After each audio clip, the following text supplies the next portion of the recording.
Hello everyone, welcome to my channel. We are going to discuss about MEC MGDE paper जिसमें कि chapter 1 हम पढ़ने वाले हैं जेंडर इश्यूज इन वर्क। ये हमारा MGDE कोड में भी MGDE कोड का भी हमारा पेपर है और MEC का भी। एम इकोनॉमिक्स ये बेसिकली इग्नू के जो कोर्सेज हैं उसके लिए है। उसमें भी MEC का सेकेंड ईयर और MGDE का भी। ये 9 MGSE 9 कोड है, वो बच्चे समझ जाएंगे जो इनसे बिलोंग करते हैं। तो हम देखने वाले हैं chapter 1 gender issues in work. तो जेंडर इश्यूज इन वर्क क्या होता है? Despite decades of progressive efforts there is still great deal of gender issues. I hope it's visible. Issues in workplace across the country. इसमें basically जो बताया गया है वो मैं बता रही हूँ, बाकी आपको PDF प्रोवाइड कर दूँगी कोई पेज वगैरह जिसमें आप ये बात अलग से इसको पढ़ सकते हो। तो इसमें जेंडर इश्यूज इन वर्क क्या बताया गया है कि अगर हम फीमेल्स और मेल्स में जो डिफरेंस है वर्क को लेकर वो बताना है, और उसमें इश्यूज़ क्या हैं। मतलब एक काम है, ठीक है, उसमें इश्यूज़ क्या आ जाते हैं।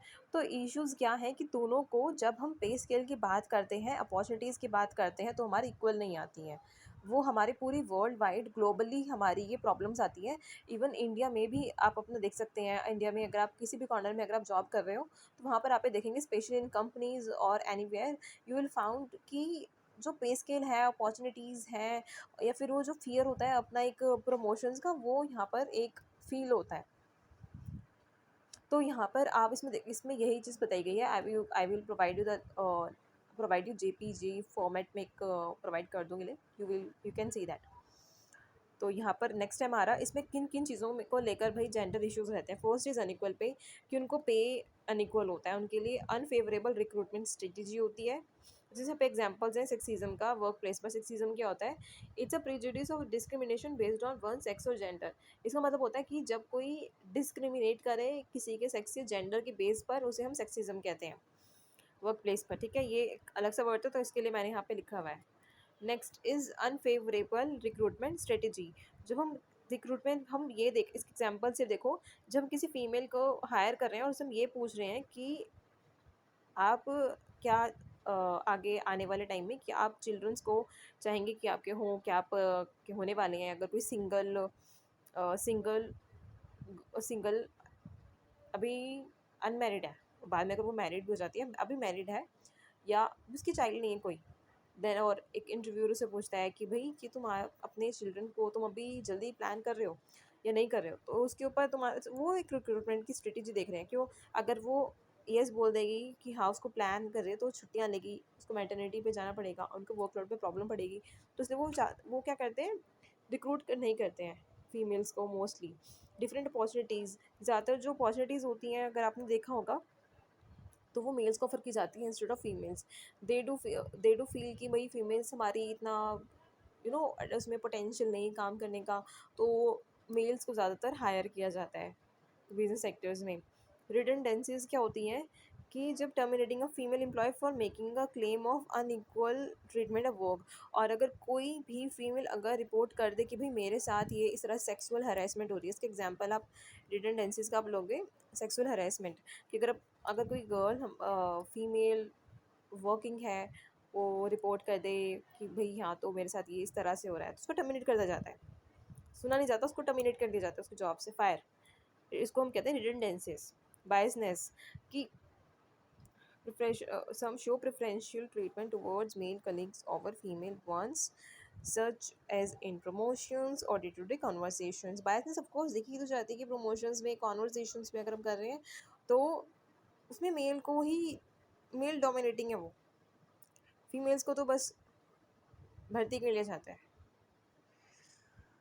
नेक्स्ट यहाँ पे दे रखा है कि एक gender issues in work gain significance particularly as global economic restructuring. लेकिन अब धीरे धीरे लोग क्या कर रहे हैं, जेंडर इश्यूज इन वर्क जो है उसकी तरफ ध्यान दे रहे हैं और दोनों को इक्वलिटी के लिए उस पर पॉलिसीज बन रही हैं। उसको मतलब उसको देखा जा रहा है कि भाई ऐसा ना हो, तो उसके लिए ये चीज़ यहाँ पे दे रखा है। लाइक जैसे जैसे टेक्नोलॉजी प्रोग्रेस हो रही है, इंटरनेशनलिज्म आ रहा है प्रोडक्ट और ट्रेडिंग का, और जब अभी देखा भी जा रहा है कि भाई दोनों का पार्टिसिपेशन, अगर जहाँ पर पार्टिसिपेशन बल्कि सेम है वहीं पर प्रोग्रेस ज़्यादा अच्छी होती है।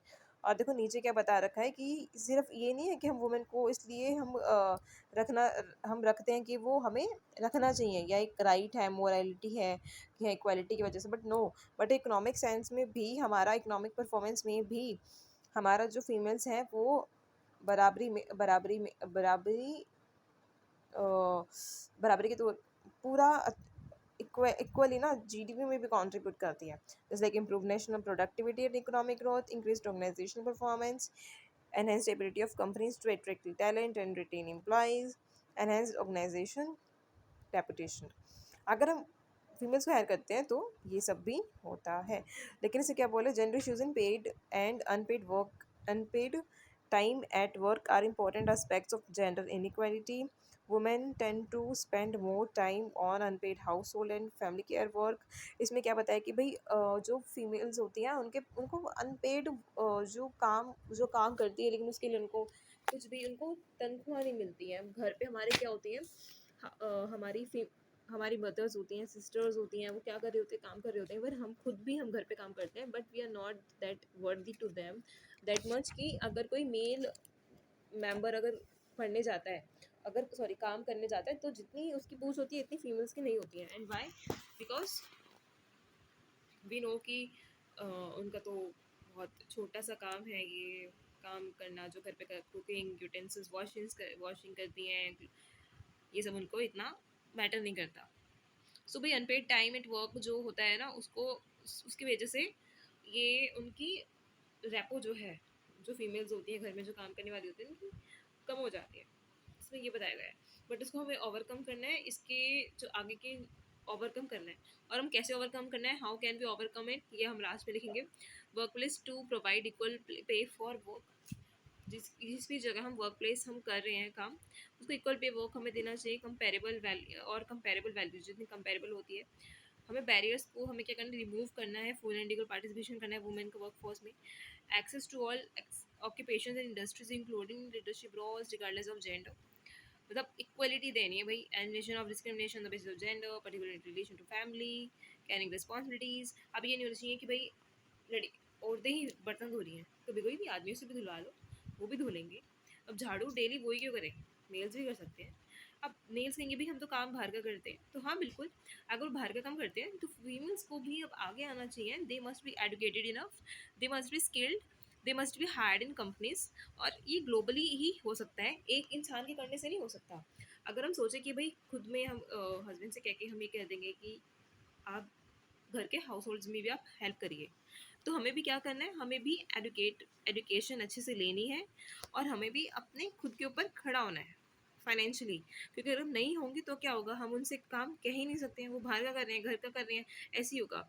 बट ये चीज़ तभी इक्वल हो सकती है जब हम भी बाहर का करें, और तब उनसे भी हम घर का करा सकते हैं। ठीक है, तो आज के चैप्टर में इतना ही। आई होप कि कुछ समझ में आया हो, और कहीं ना कहीं आपको ये वीडियो हेल्प करे आपके अंडरस्टैंडिंग में। So wish you all very happy Holi. Thank you so much for listening this chapter. This question was the gender issues in work. So आपको क्या करना है, आप अपने कॉपी में खुद अपने लिखने की कोशिश करनी है। हमने जो जो समझा है, आपको जितना समझ में आया है, आपको अलग से नोट्स बनाने हैं और लिख कर देखना है that either you are able to write an answer at least 4 pages। 4 pages अगर आपको 12 नंबर का आता है तो क्या आप इसे लिख सकते हो? 12-20 नंबर का अगर आप ये आ जाता है, देन आर यू एबल कि आप इसको लिख पाओ? Okay okay guys, thank you so much.